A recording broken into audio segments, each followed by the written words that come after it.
Speaker Paul Ryan told Republican lawmakers in a morning conference call that he will no longer campaign with Trump. Instead, he will use the next 28 days to try to keep his party in control of the House.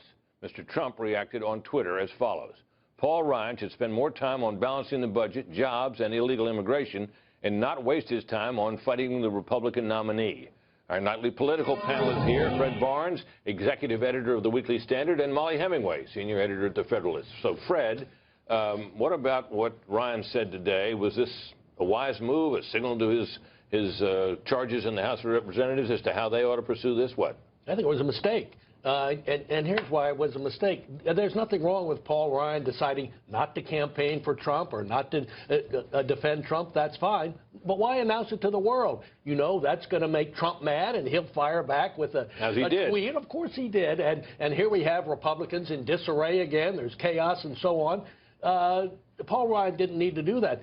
You know who doesn't do that, and I think probably has the same generally low opinion of Trump that Paul Ryan does, and that's Mitch McConnell, the Senate Majority Leader.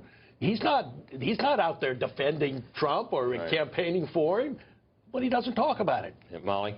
There's no question that people are upset about what Donald Trump, what was revealed in that tape, and you saw that flurry of exodus, people saying that they could no longer support him. But the polls suggest that, you know, even if he isn't doing particularly well with Republican support, he still has over 70% of Republicans, even at his lowest point, saying that they want to support him. They don't really want to see this civil war among their elite leaders, and it doesn't really benefit either side. It doesn't help Donald Trump, and it doesn't help the... So the idea is keep the talk to a minimum? Oh, yeah, and actually, Paul Ryan hasn't been out there doing much for Trump anyway, so he didn't need to announce I want to get to the question of whether it was wise for the Republicans who jumped ship over the weekend to do so. And in that context, it's worth looking at what we now know about the state of Ohio and the polling in that state. The Real Clear Politics average has been consistently showing Trump with a lead in Ohio. And as of today, Hillary Clinton has moved into a lead in Ohio by ½ a point. Now, that's on the average. I'm not sure that will hold, obviously, but it represents a significant change in the polling in the Rust Belt, in the state where Trump was doing the best. So Rob Portman, running for re-election in the Senate out there, he bailed early on Trump, said he wasn't going to vote for him. Was that smart of him, Fred? Well, sure, something seemed to work for him. He won.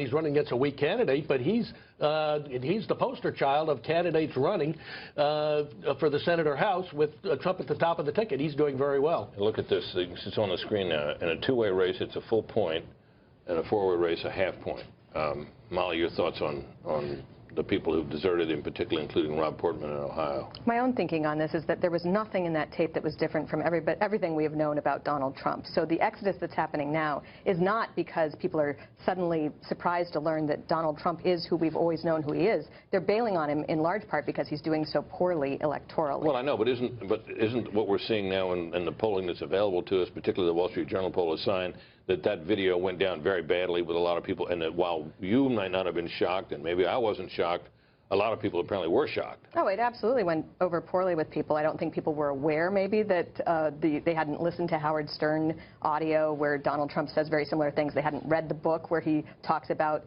bragging about betting married women and whatnot.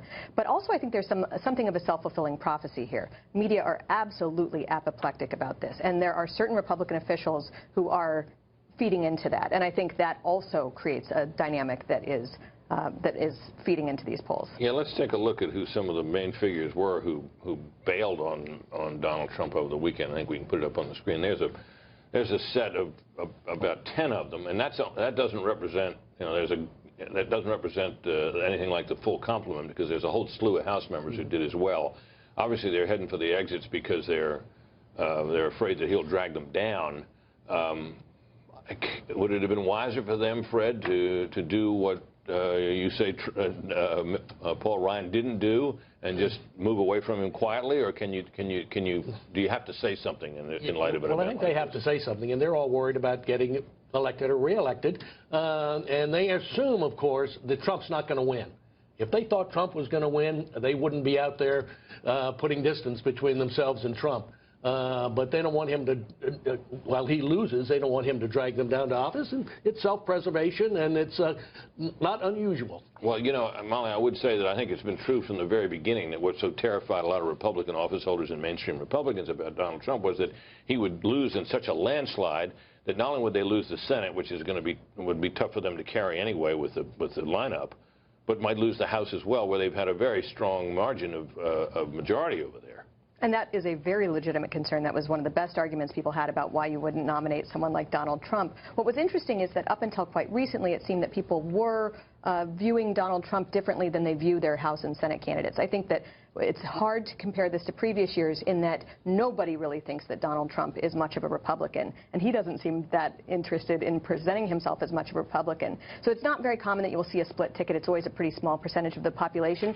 But in this case, it might not be as bad as it would be historically if you saw the bottom falling out of a campaign, as we seem to be seeing this past weekend. Let me just get both your thoughts very quickly on whether you think Trump did himself any good last night, and if so, how much, Fred? Absolutely.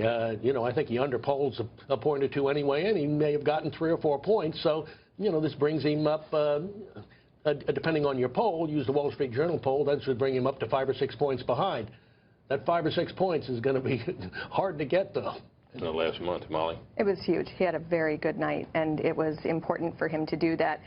It just should have happened in the first debate and not the second debate. Thanks to both of you. We'll see you a little bit later.